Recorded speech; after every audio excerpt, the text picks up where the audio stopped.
Hello, everyone, and welcome to the concession stand here on the KB Radio Network. I am your host, Kevin Reed, and this is the review of Five Nights at Freddy 2, the sequel to the 2023 film that was somewhat of a surprise hit back in 2023. I wasn't expecting much from it, being as though I'm not a player of the game that this film franchise is based on, but I really did enjoy Five Nights at Freddy. And so the sequel, when it was announced, I was a little excited for it, to be honest with you. Plus, just like its predecessor, the first film, it was filmed in my hometown, and I got to witness a couple of scenes. Actually, one. That's all one scene being filmed for this movie. So I was super excited for that aspect, but I was anticipating this movie. This film returning to direct is Emma Tammi, who directed the first film, and it stars yet again Josh Hutcherson. And Five Nights at Freddy 2 is set 1 year after the first film. It follows Abby as she reconnects with her animatronic friends, leading to the events that reveal the origin of Freddy Fazbear's Pizza. As I stated before, Five Nights at Freddy's, which came out in 2023, I enjoyed. Was it a Oscar snub that year? No.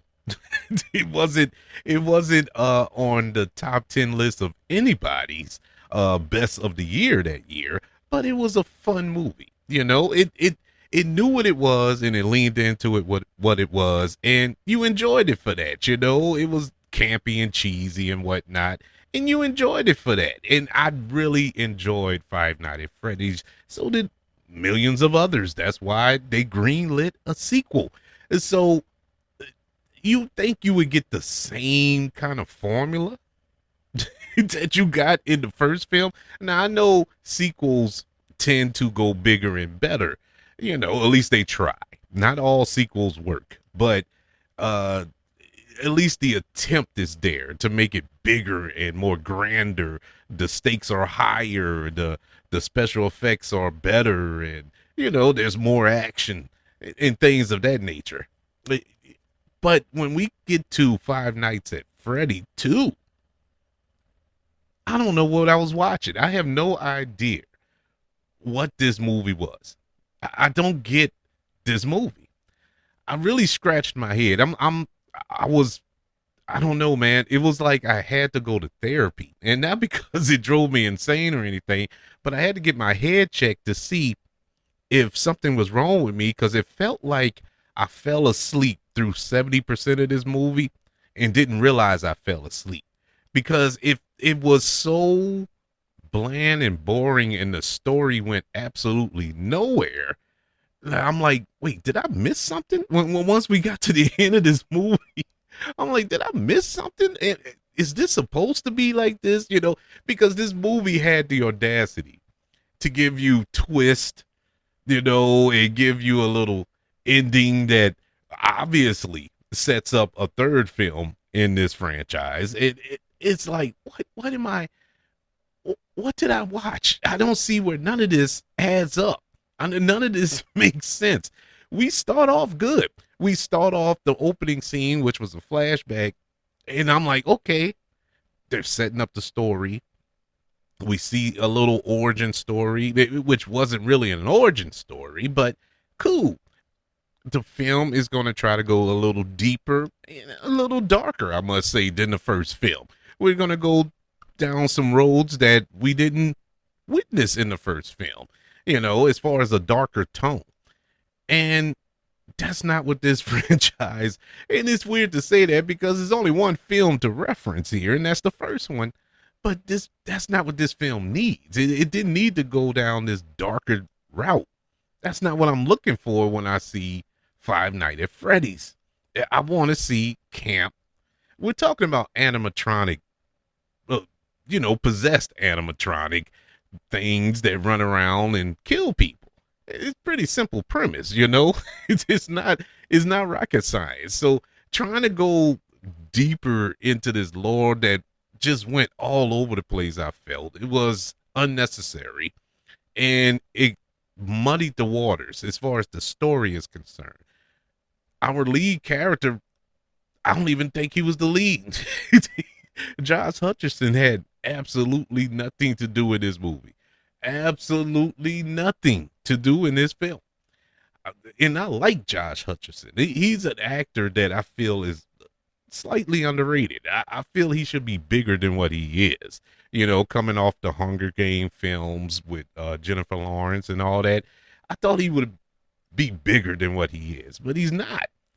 And it's sad. You know, I know he's on that HBO show, I Love LA, recently, kind of having a resurgence in his career along with these Five Night films, which is cool, you know, because he deserves the recognition. But I need him to be bigger than this. But this film isn't going to help him because this film did nothing for Josh Hutcherson or anybody else associated with it. We had a kind of a reunion, even though they didn't reunite on screen, but we had a reunion of the original killers from the first Scream film. You know, Matthew Lillard was in the first film. He was the main baddie. He reprises his role in this film as a presence or whatever, or I don't even, once again, I don't even know what was the purpose there. But you get Skeet Ulrich in this film, who was the other kid. He played Billy in Scream. And I'm like, oh man, that's cool. Wasted. He was in one scene. Wasted. I know I'm probably spoiling stuff, but who cares? This was a wasted film. It was wasted. I didn't get it. And everything was there. You had everything there, but it's like they got lost along the way. And it's really sad to see that happen because, look, I'm not looking for an MCU type franchise that will last 30 films and all this out of the Five Nights at Freddy's franchise. But I am looking for something that's, you know, kind of a throwback horror that I grew up watching in the 80s. You know, there's just silly, campy horror films, you know, with murder and mayhem and plunder. That's all I wanted to see. But that's not what we got here. You know, we don't even get the animatronics till halfway in the movie. The first half of the film, you barely see any of the animatronics. Useless.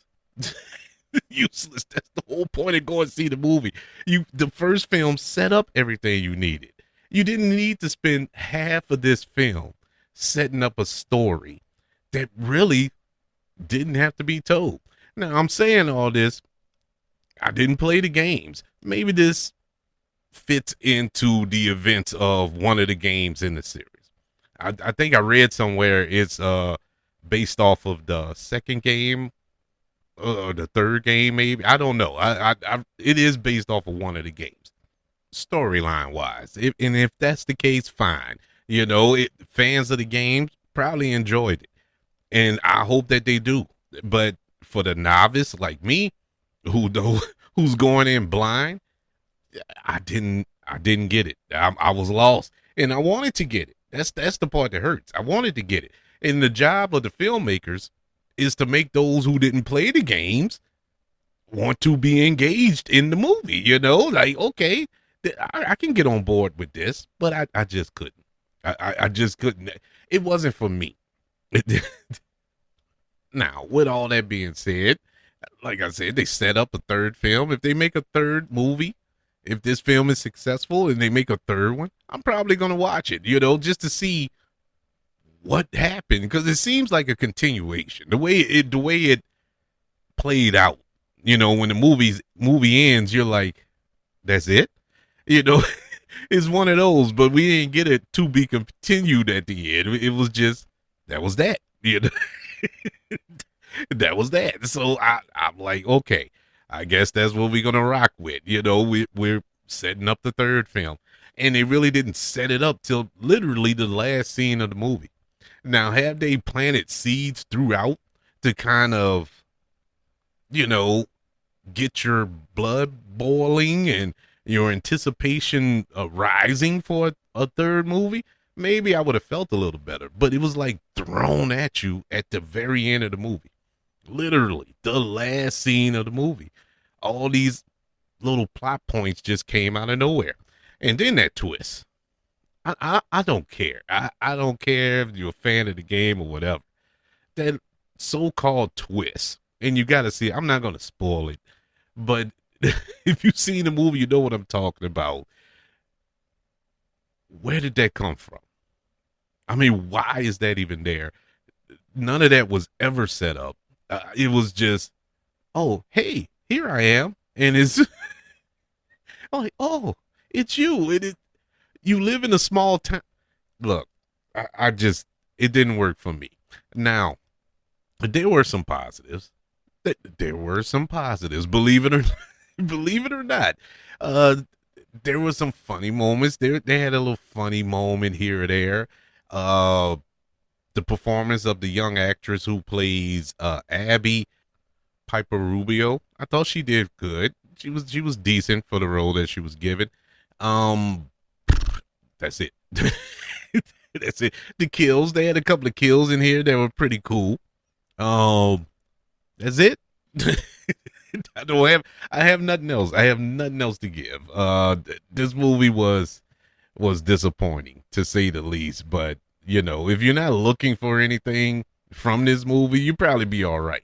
I was kind of looking for fun, you know, because everybody came back, all the in front of and behind the camera. I thought that you know, it would be it would have that carry that same tone as the first one, but no, this is a completely different tone from the first film. And you know, Blumhouse, this is the second time they've done that this year. You know, Megan, I enjoyed Megan, the first one. I enjoyed it. And then we get to Megan 2 that came out earlier this year, and it was a completely different tone than the first film. And it was sad to say the least, and you know, not good. And so they did the same thing here. They just switched the tone. I don't know what Blumhouse is doing over there, but they need to stick to what's working. Don't change it up. Just stick to what's working. But anyways, Five Nights at Freddy's 2 gets a letter grade of a D+. Yeah, it wasn't all that good. And the only reason it got an F because I really wasn't expecting much, but I was expecting a little something. You know, just keep me engaged for an hour and a half. And it didn't do that. Sadly, it didn't do that. But that's just one man's opinion. I would like to know, what did you think of Five Nights at Freddy's 2? Did you enjoy it? Did you not like it? How did you feel about the first one? Are you excited for a third one if they make it? Email the show, kbradiopodcast@gmail.com. You can also search for the show on all social media platforms. Just search for the KB Radio Network. Also, don't forget about YouTube. Subscribe to the KB Radio Network channel and like this video if you don't mind. Don't forget about the 5 stars, the reviews, and sharing this show if you're listening on Apple Podcasts, Spotify, iHeartRadio, wherever you are currently listening to the Concession Stand here on the KB Radio Network. Everybody, thank you for joining me for this review of Five Nights at Freddy's 2. Want you all to know that I love you, continue to love everyone, and until we speak again, you all be blessed.